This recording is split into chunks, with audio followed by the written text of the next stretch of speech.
Hello' guys welcome back to my another video' তো আজি আমি লৈ আহিছোঁ এটা ইম্পৰ্টেণ্ট ভিডিঅ' যিসকলে কমাৰ্চিয়েল ডিপ ফ্ৰিজ ইউজ কৰে তেখেতৰ কাৰণে ভিডিঅ'টো স্কিপ নকৰাকৈ শেষলৈকে চাই থাকিব আৰু ভিডিঅ'টো শ্বেয়াৰ কৰি বেলেগ এজনক দেখাৰ সুযোগ কৰি দিব।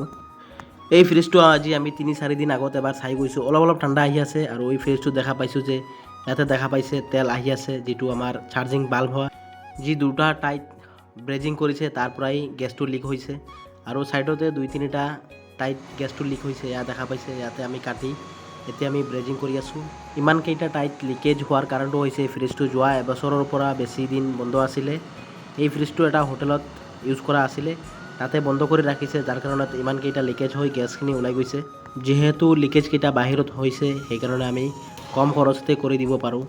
আৰু যদি ভিতৰত কুলিং কইল যিখিনি আছে এইখিনি ইনবিল্ড আছে, তাতে যদি লিকেজ হ'লে হয় বহুতখিনি খৰচা আহিলে হয়, যিহেতু কপাৰ পাইপ এনে বহুত বেছি দাম। যিখিনি টাইট লিকেজ হৈছে আমি সকলো টাইট ব্ৰেজিং কৰি আকৌ কপাৰ পাইপ দি লিকেজখিনি মাৰি দিছোঁ। এতিয়া আমি ফিল্টাৰটো লগাই বাকী কামখিনি কৰি দিম আৰু তাৰপিছত ভেকুম কৰি R290 এইটো গেছ আছে, এই কম্প্ৰেচাৰটোত লিখা, আমি এইখিনি গেছ ঢালিম। যিহেতু এই গেছটো সকলো ঠাইত পোৱা নাযায়, গতিকে আপোনালোকে ফ্ৰিজটো অলপ বাল্বকৈ ৰাখিব। যদি হোটেল দিয়া বন্ধ কৰিছে তেতিয়াহ'লে ঘৰত হ'লেও অন কৰি ৰাখিব। ভিডিঅ'টো যদি ভাল লাগে লাইক কৰি দিব আৰু পেজটোত নতুন হ'লে ফ'ল' কৰি দিব।